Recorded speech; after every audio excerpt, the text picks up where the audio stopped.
Ini adalah suatu kisah yang menceritakan Nyi Roro Kidul, ratu pantai selatan yang hamil oleh seorang nelayan miskin yang tinggal di pesisir selatan Jawa. Bagaimana hal tersebut bisa terjadi? Mari kita simak kisah menarik ini yang penuh makna dan membuat kita merinding haru. Di sebuah desa kecil di pesisir selatan Pulau Jawa, tinggal seorang nelayan muda bernama Bima. Meskipun tidak kaya, ketekunannya dalam melaut membuatnya cukup dihormati di antara penduduk desa.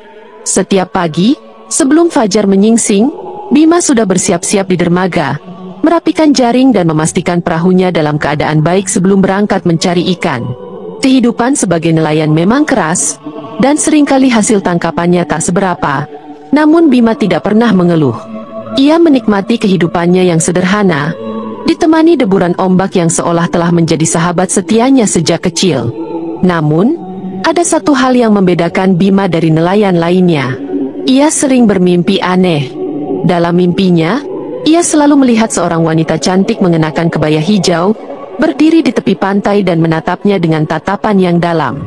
Wanita itu tidak pernah berbicara, namun keberadaannya terasa begitu nyata, hingga membuat Bima sering terbangun dengan jantung berdebar-debar. Semakin lama, mimpi itu semakin sering datang, seolah ada sesuatu yang ingin disampaikan kepadanya. Pada awalnya, Bima menganggap mimpi itu hanya bunga tidur, sesuatu yang tidak perlu dipikirkan terlalu dalam. Namun, semakin hari, ia mulai merasa ada sesuatu yang aneh dalam kehidupannya. Setiap kali ia pergi melaut, ia merasakan kehadiran tak kasat mata yang mengawasinya. Terkadang, saat ia sendirian di tengah lautan, ia mendengar suara lirih yang berbisik memanggil namanya di antara deburan ombak. Ia mencoba meyakinkan dirinya bahwa itu hanya halusinasinya akibat terlalu lelah bekerja. Namun perasaan itu tidak pernah benar-benar hilang. Beberapa nelayan di desa juga mulai memperhatikan perubahan dalam dirinya. Mereka melihat Bima sering termenung di tepi pantai saat senja. Tatapannya kosong, seolah sedang mendengarkan sesuatu yang tak bisa didengar orang lain. Beberapa orang tua di desa mulai khawatir dan mengingatkannya untuk tidak bermain-main dengan dunia gaib. Pantai selatan itu angker, Bima, kata seorang nelayan tua kepadanya. Jangan sampai kau terkena pengaruh Nyi Roro Kidul. Sekali kau terpikat olehnya, tak ada jalan kembali. Bima hanya tertawa mendengar peringatan itu. Ia tidak percaya pada mitos-mitos yang diceritakan turun-temurun. Namun, jauh di dalam hatinya, ia tidak bisa mengabaikan firasat aneh yang terus menghantuinya. Suatu malam, Bima memutuskan untuk melaut sendirian. Biasanya, ia selalu pergi bersama nelayan lain untuk menghindari bahaya. Namun malam itu ia merasa harus pergi sendiri. Langit tampak mendung, tetapi tidak ada tanda-tanda akan turun hujan. Ia berpikir ini adalah waktu yang tepat untuk mencari ikan lebih banyak. Karena biasanya saat cuaca sedikit mendung, ikan akan lebih mudah ditangkap. Namun, saat perahunya mulai menjauh dari pantai, ia merasakan sesuatu yang aneh di udara. Angin yang semula bertiup sepau-sepau tiba-tiba berubah menjadi lebih dingin, menusuk hingga ke tulang. Ombak yang awalnya tenang mulai bergelombang, seolah ada sesuatu yang bergerak di bawah permukaan air. Bima mencoba mengabaikannya dan tetap melempar jaringnya ke laut. Namun, sebelum ia sempat menariknya kembali, sebuah ombak besar datang tiba-tiba menghantam perahunya dengan kekuatan luar biasa. Bima terlempar ke dalam laut. Ia berusaha berenang ke permukaan, namun ada sesuatu yang menarik tubuhnya ke bawah. Laut yang gelap pekat menelannya, membuatnya tak bisa bernapas. Dalam kepanikan, ia meronta-ronta, mencoba melepaskan diri dari cengkraman tak terlihat yang menyeretnya semakin dalam. Pandangannya mulai kabur, dan sesaat sebelum semuanya menjadi gelap, ia melihat cahaya hijau berpendar di sekelilingnya. Ketika Bima membuka matanya, ia mendapati dirinya berada di tempat yang asing. Ia tidak lagi berada di tengah laut, melainkan di sebuah ruangan besar yang berkilauan dengan cahaya hijau zamrud. Dinding-dindingnya tampak terbuat dari batu giok, berhiaskan ukiran indah yang memancarkan sinar lembut di sekelilingnya. Air mengalir dengan tenang, namun ia bisa bernapas dengan bebas, seolah tempat itu bukan bagian dari dunia yang ia kenal. Di hadapannya berdiri seorang wanita yang kecantikannya luar biasa. Rambut panjangnya mengalir bak sutra hitam, matanya berkilau seperti permata, dan kulitnya sehalus porselen. Ia mengenakan kebaya hijau yang tampak bersinar di bawah cahaya temaram ruangan itu. Bima segera mengenali wajahnya. Ini adalah wanita yang selalu muncul dalam mimpinya. "Selamat datang, Bima." Suara wanita itu terdengar lembut namun penuh wibawa. "Aku telah lama menunggumu." Jantung Bima berdegup kencang. Ia ingin bertanya siapa wanita itu dan di mana ia berada. Namun lidahnya terasa keluh. Wanita itu tersenyum, seolah bisa membaca pikirannya. "Aku adalah Nyi Roro Kidul, penguasa Laut Selatan," lanjutnya. "Dan kau, Bima, adalah seseorang yang telah dipilih untuk menjadi bagian dari takdir besar yang telah ditentukan sejak lama." Bima tak bisa berkata-kata. Ia masih sulit menerima kenyataan bahwa ia sedang berhadapan langsung dengan sosok yang selama ini dianggap sebagai legenda oleh masyarakat desanya. Nyi Roro Kidul melangkah mendekat, dan setiap langkahnya seakan membawa aura magis yang membuat tubuh Bima semakin lemas. "Aku telah memanggilmu dalam mimpi selama ini," kata Nyi Roro Kidul. "Karena kau memiliki darah istimewa yang membuatmu berbeda dari manusia lain. Kau bukan sekadar nelayan biasa, Bima. Ada sesuatu dalam dirimu yang membuatmu istimewa di mataku." Bima masih belum mengerti apa yang dimaksud oleh sang ratu. Ia merasa tubuhnya semakin ringan, seolah berada dalam dunia antara sadar dan tidak. Sentuhan lembut Nyi Roro Kidul di pipinya membuatnya merasakan kehangatan yang aneh. Dingin seperti air laut, namun menenangkan seperti belayan ibu. "Aku telah memilihmu untuk menjadi bagian dari duniaku," bisik Nyi Roro Kidul. "Dan malam ini, kau akan menjadi milikku." Bima ingin menolak, ingin melarikan diri, tetapi tubuhnya seolah tak lagi dalam kendalinya. Ia hanya bisa menatap mata hijau sang ratu yang semakin mendekat, hingga akhirnya semuanya menjadi gelap dalam dekapan hangat yang tak bisa ia lawan. Bima terbangun dengan perasaan campur aduk. Ia mendapati dirinya terbaring di atas ranjang berkanopi sutra berwarna hijau kebiruan.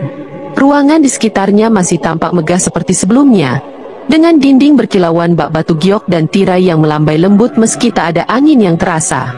Tubuhnya terasa ringan, seolah telah beristirahat selama berhari-hari. Namun, ada sesuatu yang berbeda. Ia masih merasakan kehangatan aneh di kulitnya, seperti sentuhan lembut yang masih tertinggal. Pikirannya kembali pada sosok Nyi Roro Kidul yang mendekatinya sebelum semuanya menjadi gelap. Ia menyentuh dahinya, mencoba mengingat apa yang sebenarnya telah terjadi. Sebelum ia sempat berpikir lebih jauh, terdengar suara langkah kaki mendekat. Tirai sutra yang menutupi tempat tidurnya tersibak, dan Nyi Roro Kidul muncul dengan senyum misterius di wajahnya. "Kau telah menerima takdirmu, Bima," ucapnya pelan. "Kini kau adalah bagian dari istanaku." Bima menatapnya dengan kebingungan. "Apa yang terjadi padaku? Berapa lama aku berada di sini?" tanyanya dengan suara yang masih dipenuhi kegugupan. Nyi Roro Kidul melangkah lebih dekat, duduk di tepi ranjang dengan gerakan anggun. "Kau telah berada di sini selama beberapa hari," jawabnya. "Tubuh dan jiwamu kini telah terikat dengan istanaku. Kau bukan lagi sekadar nelayan biasa, Bima." Bima menelan ludah. Ia tidak mengerti sepenuhnya maksud sang ratu, tetapi jauh di dalam dirinya, ia merasakan perubahan yang sulit dijelaskan. Jantungnya berdegup dalam ritme yang berbeda, dan pikirannya dipenuhi ingatan samar tentang malam-malam yang terasa begitu nyata namun sulit untuk diingat sepenuhnya. "Aku tidak bisa tinggal di sini," kata Bima akhirnya. "Aku harus kembali ke desaku. Keluargaku pasti mencariku." Nyi Roro Kidul menghela napas pelan, seolah sudah menduga bahwa Bima akan mengatakan hal itu. "Aku bisa mengizinkanmu pergi," ucapnya, "tetapi ada satu syarat yang harus kau penuhi." Bima menatapnya dengan waspada. "Syarat apa?" tanyanya hati-hati.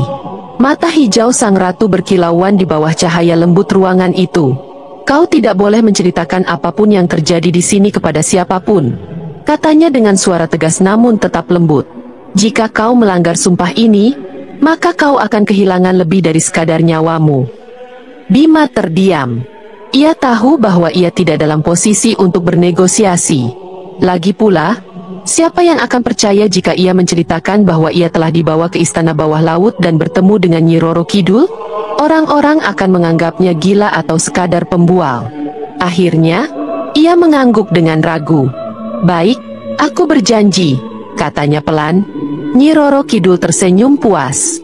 Ia mengangkat tangannya dan menyentuh dahi Bima dengan ujung jarinya. Seketika, tubuh Bima terasa ringan kembali. Seperti ada kekuatan tak terlihat yang mengangkatnya dari tempat tidur itu. Pandangannya menjadi kabur, dan dalam sekejap, dunia di sekelilingnya berubah. Saat kesadarannya kembali, Bima mendapati dirinya terbaring di tepi pantai. Tubuhnya terasa lemas dan pakaiannya basah kuyup oleh air laut. Ia mengangkat kepalanya dan melihat sekeliling. Matahari mulai terbit di ufuk timur, dan suara ombak yang akrab kembali menyapa telinganya. Ia mencoba mengingat bagaimana ia bisa kembali ke pantai, tetapi ingatannya terasa samar. Apakah semua yang kualami hanya mimpi? Namun, saat ia menoleh ke lengannya, ia melihat tanda samar berbentuk lingkaran hijau di kulitnya, bekas yang tidak pernah ada sebelumnya. Beberapa nelayan yang sedang bersiap melaut melihat Bima dan segera berlari menghampirinya. "Bima, kau masih hidup," seru salah seorang dari mereka. Bima mengerjapkan matanya, masih belum sepenuhnya sadar dengan situasi yang terjadi. "Apa yang terjadi padaku?" tanyanya lemah. "Kami mengira kau sudah mati," sahut nelayan lainnya. "Sudah 3 hari kau menghilang di laut. Perahumu ditemukan hancur, dan tak seorang pun mengira kau bisa selamat." Bima terdiam. 3 hari. Ia merasa baru saja berada di istana Nyi Roro Kidul semalam. Bagaimana mungkin waktu di dunia nyata berjalan begitu cepat? Penduduk desa mulai berkumpul di sekelilingnya, menatapnya dengan campuran keheranan dan ketakutan. "Kau pasti mendapatkan pertolongan gaib," gumam seorang wanita tua yang berdiri di antara mereka. "Tak ada manusia yang bisa selamat setelah 3 hari hilang di laut, kecuali jika ia telah bertemu dengan penguasa pantai selatan." Bima merasa tubuhnya menggigil mendengar kata-kata itu.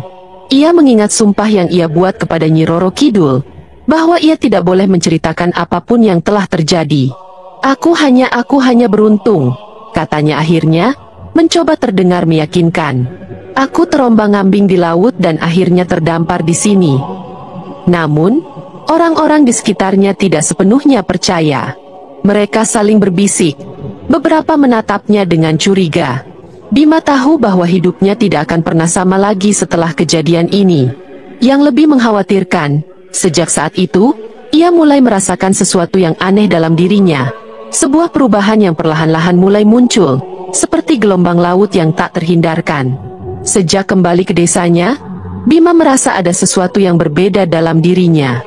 Bukan hanya tubuhnya yang terasa lebih kuat, tetapi ada perubahan yang lebih mendalam. Ia merasakan suatu kepekaan yang belum pernah ia alami sebelumnya. Seolah-olah ia bisa merasakan denyut laut, memahami bahasa ombak, dan bahkan memprediksi cuaca dengan akurasi yang menakutkan. Para nelayan lain mulai memperhatikan hal ini. Setiap kali Bima melaut, ia selalu tahu di mana ikan berkumpul. Bahkan saat nelayan lain kembali dengan tangan kosong, perahunya tak pernah terguling. Meski ombak besar menerjang, seolah-olah ada kekuatan gaib yang melindunginya. Namun, bukan hanya itu yang berubah. Ia mulai bermimpi lagi, tetapi kali ini mimpinya lebih nyata. Dalam tidurnya, ia selalu melihat Nyi Roro Kidul duduk di singgasananya, tersenyum padanya dengan tatapan penuh makna. Suaranya berbisik di telinganya, membangkitkan perasaan yang sulit ia jelaskan. "Aku bersamamu, Bima, dan akan selalu bersamamu." Pada awalnya, Bima berusaha mengabaikan perubahan ini, tetapi semakin ia mencoba berpaling, semakin kuat pengaruh yang ia rasakan. Setiap kali ia berjalan di tepi pantai, ombak seolah memanggil namanya. Kadang-kadang, ia bisa melihat bayangan seorang wanita berbaju hijau di kejauhan, berdiri di permukaan air. Namun, saat ia mencoba mendekat, sosok itu lenyap begitu saja. Di desa itu, orang-orang mulai merasa takut terhadap Bima. Mereka berbisik di belakangnya, menyebutnya sebagai manusia laut, atau lelaki yang telah diklaim oleh penguasa pantai selatan. Beberapa orang tua bahkan melarang anak-anak mereka bergaul dengannya. "Ada sesuatu yang tidak wajar dalam dirinya," kata seorang tetua desa. Namun, ketakutan mereka mencapai puncaknya ketika seorang dukun tua datang ke rumah Bima, menatapnya tajam dari ujung kepala hingga kaki. Setelah beberapa saat, dukun itu mengangguk kecil dan berkata, "Kau telah menerima sesuatu dari dunia lain, dan sebentar lagi kau akan merasakan akibatnya." Ucapan sang dukun terbukti benar. Beberapa minggu setelah kembali dari laut, Bima mulai merasakan gejala-gejala aneh. Setiap malam, tubuhnya terasa panas, seolah-olah terbakar dari dalam. Ia sering terbangun dengan keringat dingin, jantung berdebar cepat, dan dada terasa sesak. Namun, yang paling menakutkan adalah perubahan yang terjadi pada tubuhnya. Perlahan-lahan, kulitnya menunjukkan tanda-tanda yang aneh, seperti corak kehijauan samar di bawah permukaan kulitnya, terutama di lengannya. Ketika terkena air laut, tanda-tanda itu bersinar seperti sisik ikan yang berpendar dalam gelap. Bima mencoba menyembunyikan perubahan itu dengan mengenakan pakaian lengan panjang. Tetapi ia tahu, lambat laun, orang-orang akan menyadarinya. Perasaannya terhadap laut semakin kuat. Laut bukan hanya tempat mencari nafkah lagi, tetapi seolah-olah rumahnya yang sesungguhnya. Di malam-malam tertentu, ketika bulan purnama bersinar terang, ia merasakan hal yang lebih aneh lagi. Ada kehidupan lain yang tumbuh dalam dirinya. Bima tidak mengerti apa yang sedang terjadi padanya. Perutnya mulai membesar, tetapi bukan karena tubuhnya gemuk. Ada sesuatu yang bergerak di dalamnya, seolah-olah makhluk hidup yang berkembang di dalam tubuhnya. Ia mencoba menyangkalnya, berpikir bahwa itu hanyalah efek dari kelelahan atau halusinasi akibat mimpi-mimpi aneh yang terus mengganggunya. Namun, tubuhnya terus berubah. Matanya kini terlihat lebih tajam, dan dalam gelap, ia bisa mendengar suara ombak, bahkan saat berada jauh dari pantai. Yang lebih menakutkan, ia bisa memahami bahasa makhluk laut. Suatu malam, Bima berjalan sendirian di tepi pantai. Ombak menggulung dengan lembut, mencium kakinya seolah penuh kasih sayang. Di bawah sinar rembulan yang pucat, ia mendengar suara lembut yang memanggil namanya. "Bima, waktunya hampir tiba." Ia menoleh dan melihat sosok Nyi Roro Kidul berdiri di atas air, mengenakan kebaya hijau, seperti yang biasa ia lihat dalam mimpinya. Malam itu, Bima tidak bisa tidur. Kata-kata Nyi Roro Kidul terus terngiang di kepalanya, "Waktunya hampir tiba." Apa maksud sang ratu? Apa yang akan terjadi padanya?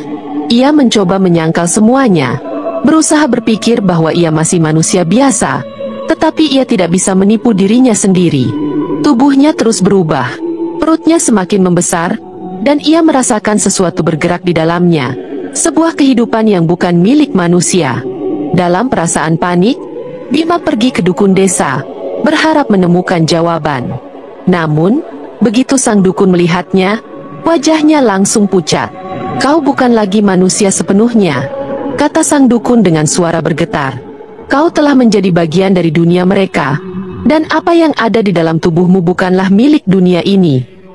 Malam itu, setelah mendengar perkataan sang dukun, Bima merasa dunianya runtuh. Ia berjalan tanpa arah, pikirannya dipenuhi ketakutan dan kebingungan. Apa yang sebenarnya terjadi padanya? Apakah ia masih manusia atau sudah menjadi sesuatu yang lain? Ia merasakan sesuatu bergerak lagi di dalam perutnya, lebih kuat dari sebelumnya. Rasa nyeri menyebar ke seluruh tubuhnya, membuatnya jatuh berlutut di pasir pantai. Ombak datang perlahan, membasahi kakinya, seolah-olah laut sedang berusaha menenangkannya. Dalam kepanikan, Bima menatap bayangannya sendiri di permukaan air. Saat itulah ia melihat sesuatu yang membuat darahnya membeku. Matanya kini berwarna hijau kebiruan, bercahaya seperti mata makhluk laut. Kulitnya memancarkan sinar lembut saat terkena cahaya bulan. Ia tidak bisa mengelak lagi.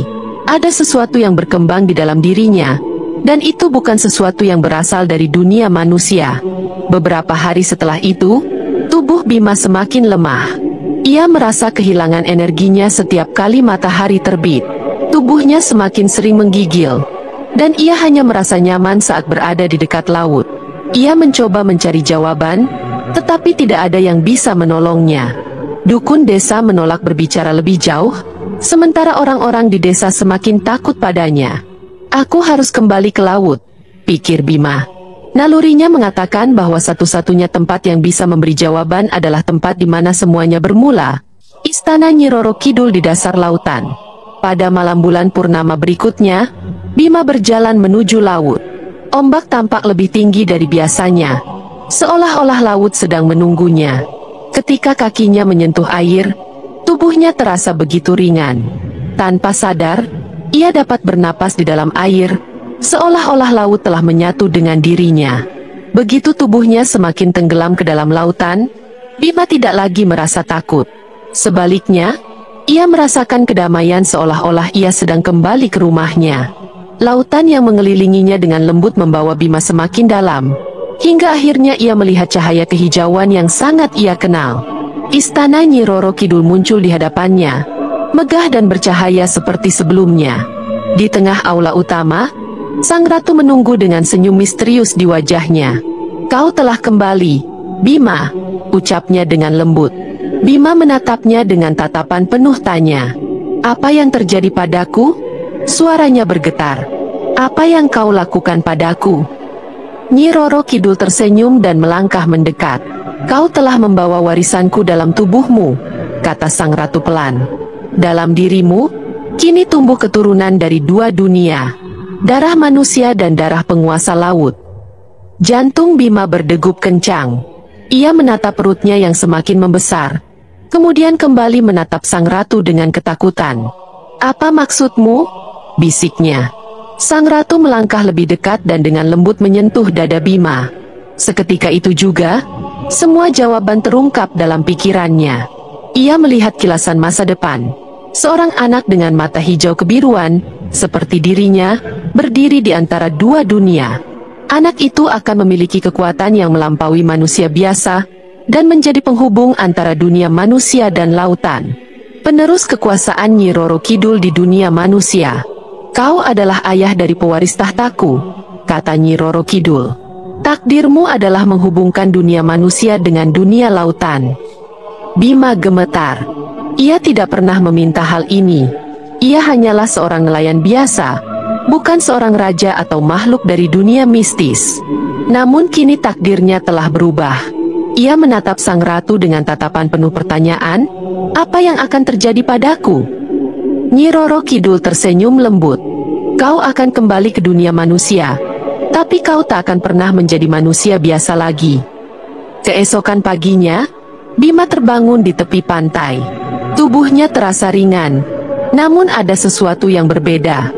Ia menyentuh perutnya, tidak lagi merasakan kehidupan yang sebelumnya tumbuh di dalamnya. Tetapi ia tahu ini bukanlah akhir dari segalanya. Sesuatu telah berubah dalam dirinya, sesuatu yang tidak dapat ia jelaskan. Ketika ia berdiri dan menatap laut, sebuah suara lembut berbisik di pikirannya, "Jaga dia, jaga pewarisku." Di kejauhan, di antara ombak yang bergulung-gulung, Bima melihat sepasang mata hijau bercahaya menatapnya dari kedalaman laut. Anak itu telah lahir. Takdir Bima sebagai manusia telah berakhir, dan kisahnya baru saja dimulai. Terima kasih telah menonton, dan jangan lupa untuk mendukung saluran ini dengan menekan tombol subscribe, like dan share video ini, agar semakin banyak orang yang bisa menikmati cerita-cerita menarik lainnya. Sampai jumpa di cerita berikutnya.